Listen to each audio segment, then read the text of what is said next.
My name is Jenna Olender, and I'm presenting my work, Liberal Arts Undergraduates Encounters with New Ideas, a Summary of Findings. This research is being completed as part of my doctoral program of study at the Ontario Institute for Studies in Education. The aim of this narrative study is to gain insight into how undergraduate liberal arts students at Wilfrid Laurier University experience and understand intellectual work in terms of the discovery, scholarly exploration, and application of new ideas, which is language taken from Laurier's Values, Vision, and Mission webpage. A further purpose is to gain insight into how students' understanding of this intellectual work informs their decision-making process when engaging with new ideas in the context of their own academic work. Since this research took place just prior to the COVID-19 pandemic, the post-secondary environment for students participating in this study was a typical campus and classroom-based one. In this video, I'll begin by providing some background for the design of the study. I'll next describe the methods used to collect and analyze the narratives, and then I will summarize the findings of my research. The central question of this research study is, how do students experience encounters with new ideas as part of their learning and academic work? To address this, I considered additional sub-questions in the design of the study and during analysis of the student narratives. First, how do students think about the intellectual work of discovery, exploration, and application of new ideas? Second, what influences have supported their engagement with ideas in some way? Third, what influences have discouraged their engagement with ideas in some way? Fourth, what informs any notable differences or contradictions in students' understanding of intellectual work and/or experiences with encountering and engaging with ideas in an intellectual endeavor?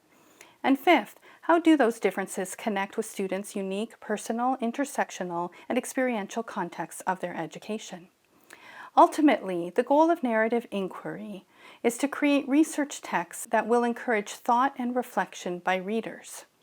For Clandinin, the goal is understood as follows: to create research texts that allow audiences to engage in resonant remembering as they lay their experiences alongside the inquiry experiences, to wonder alongside participants and researchers who were part of the inquiry. Final research texts do not have final answers. These texts are intended to engage audiences to rethink and reimagine the ways in which they practice and the ways in which they relate to others.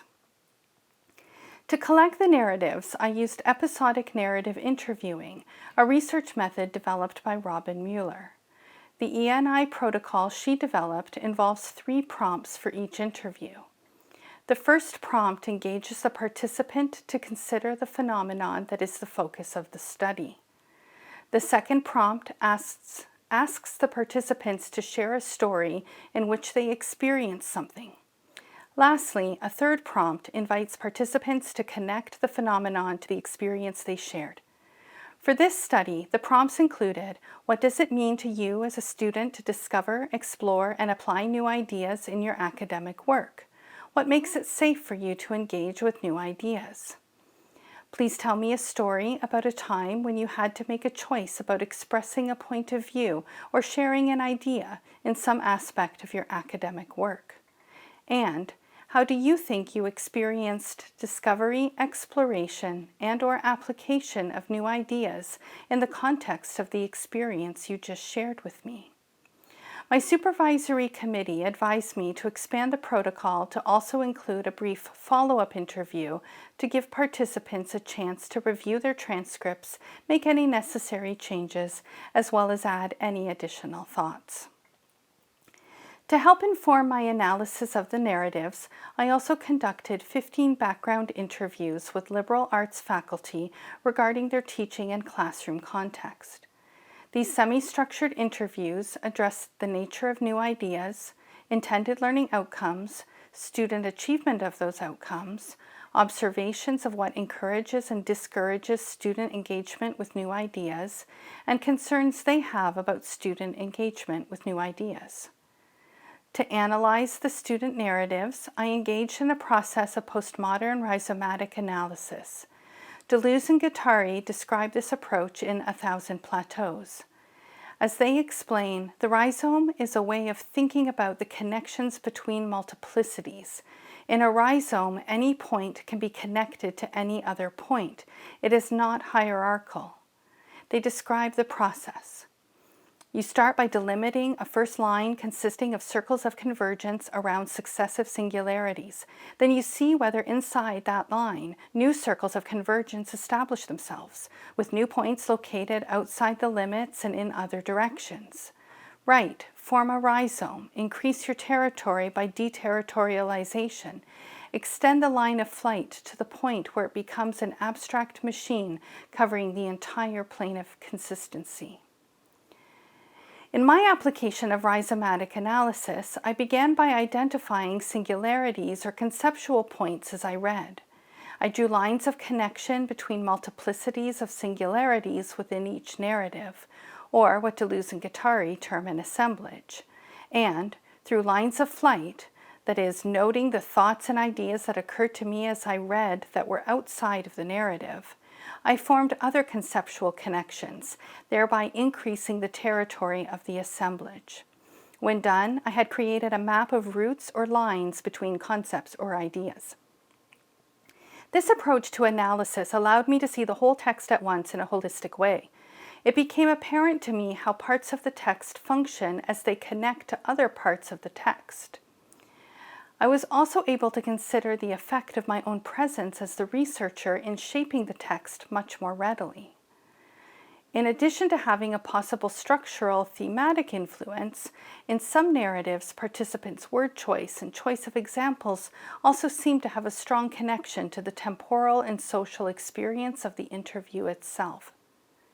I interviewed a total of 13 undergraduate liberal arts students for this study. They were relatively diverse in terms of their backgrounds, and all participants were able to provide background information in language of their choosing. 10 participants identified as female and 3 as male. 4 were first-year students, 1 was in second year, 2 in third year, 4 were fourth year, and 2 were past their fourth year. 8 of the programs in the Faculty of Liberal Arts were represented. All but 1 were full-time students and 3 were first-generation university students. The majority of participants were between 17 and 25 years of age, though 2 mature students aged 50 plus also participated. 8 participants identified their socioeconomic status as middle class, and the others identified their status as lower, working, student, or improving. 4 students identified as South Asian, 2 as East or Southeast Asian, 1 as Indigenous, 2 as Black, and 4 as white. 3 students identified as having a disability, and 3 identified as members of the LGBTQ+ community. To summarize my findings, I'll answer each research sub-question in the context of viewing the narratives together as a whole, larger assemblage. The first question was, how do students think about the intellectual work of discovery, exploration, and application of new ideas? I asked students to explain to me what it means to them to discover, explore, and apply new ideas. For the initial couple of interviews, I was concerned that my first prompt was not worded well, as I got a very unexpected answer.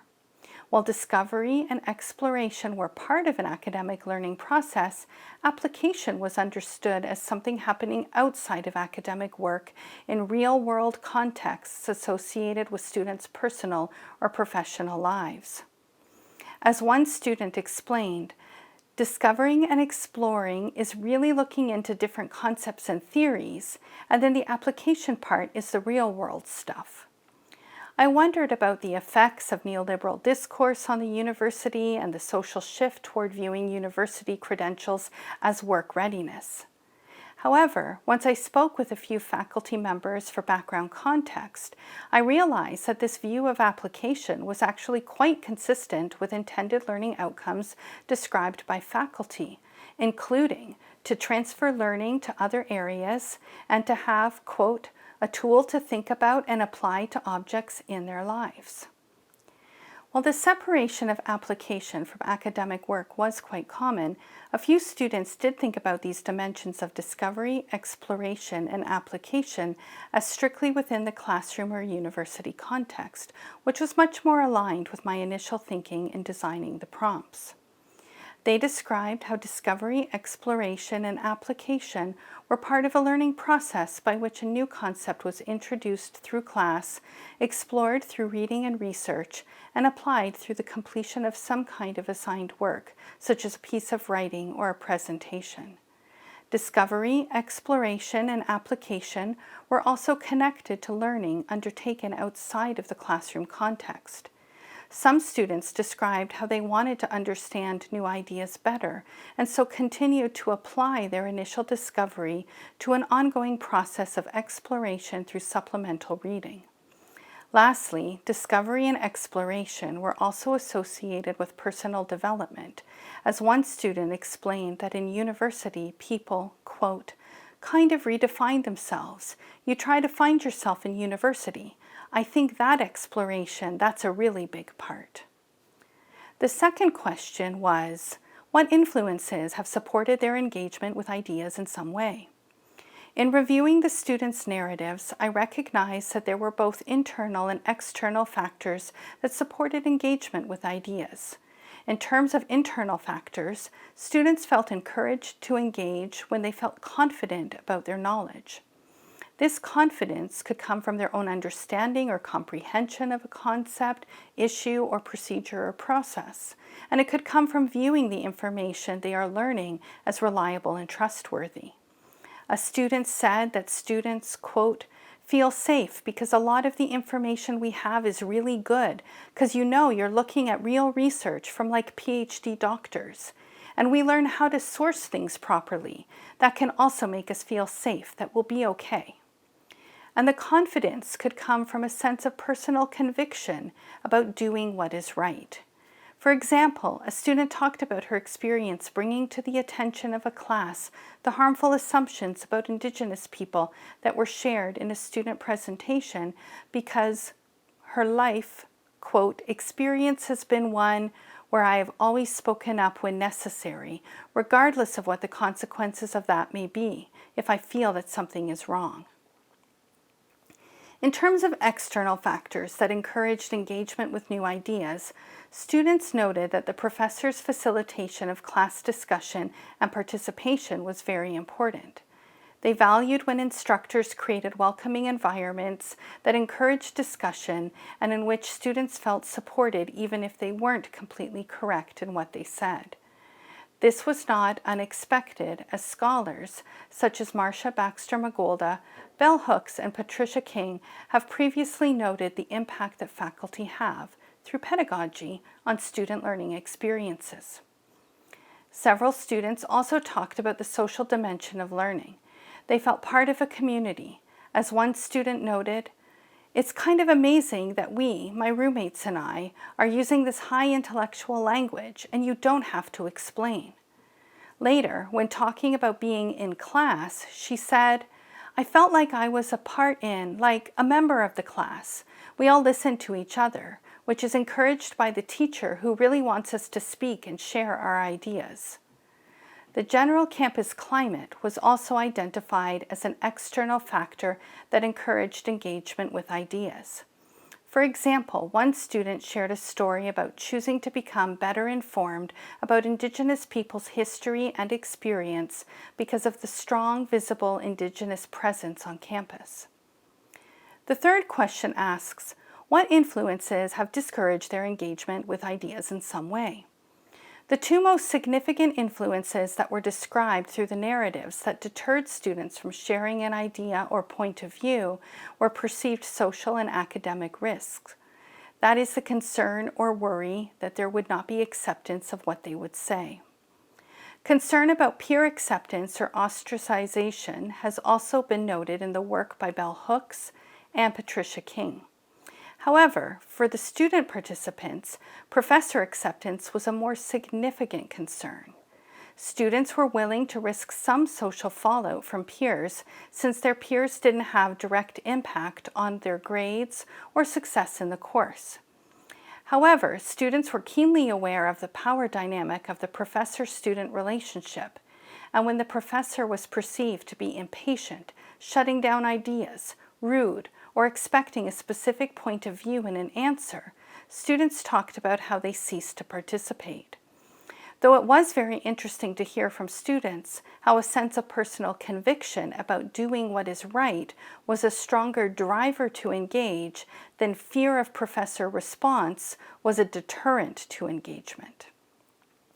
The fourth question was, what informs any notable differences or contradictions in students' understanding of intellectual work and/or experiences with encountering and engaging with ideas in an intellectual endeavor? The Faculty of Liberal Arts includes both professional skills-based programs as well as more traditional liberal arts programs. The nature of the new idea can be quite different for students in different programs. For example, one student provided a story about discovering, exploring, and applying the ideas of storytelling and videography. This conceptualization of the new idea was certainly consistent with faculty who teach in such professional programs and identified skills as new ideas. For courses in non-professional programs, students talked about new ideas, including such things as theory, key concepts, or historical information and context, for example. One further difference in the student's view of intellectual or academic work and the discovery, exploration, and application of ideas was intention for pursuing a degree. For a few students, undertaking a program of study has been tied to their process of personal development, and therefore discovery, exploration, and application also connected to learning about individual interests and passion for subject matter and discipline, and their evolving sense of being in the world. As one student said, quote, "I want to learn something new. I want to learn complex ideas and thoughts so that I can become the intellectual I've always wanted to be." Another shared, "Applying what I learned teaches me to be more careful with people. People go through their own misery, so it just taught me to be more, sensitive and careful." This was very interesting to see in the student stories, as some of the faculty had also discussed empathy and compassion as desired learning outcomes that students can carry into their everyday lives. For other students, pursuing their studies was a pursuit of a credential that tied more closely to developing their ability to apply or transfer their knowledge to work contexts or career goals. The final research sub-question asks, how do those differences connect with students' unique personal, intersectional, and experiential contexts of their education?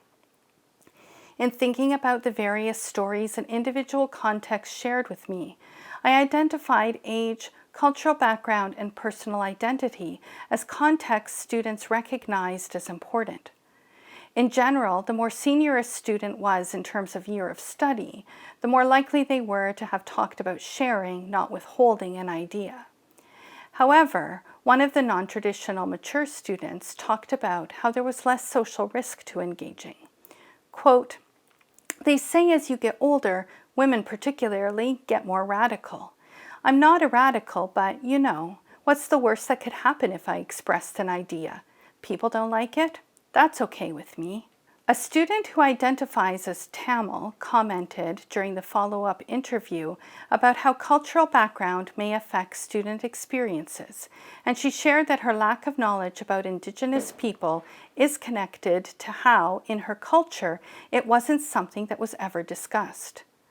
Lastly, one student who identifies as a member of the LGBTQ+ community shared a story and spoke at length about how campus and classroom climate had been affected by what transpired at our institution concerning Lindsay Shepherd and by extension Jordan Peterson. She acutely experienced homophobia and transphobia in the classroom when the issue was discussed solely in terms of free speech and not in terms of transphobia.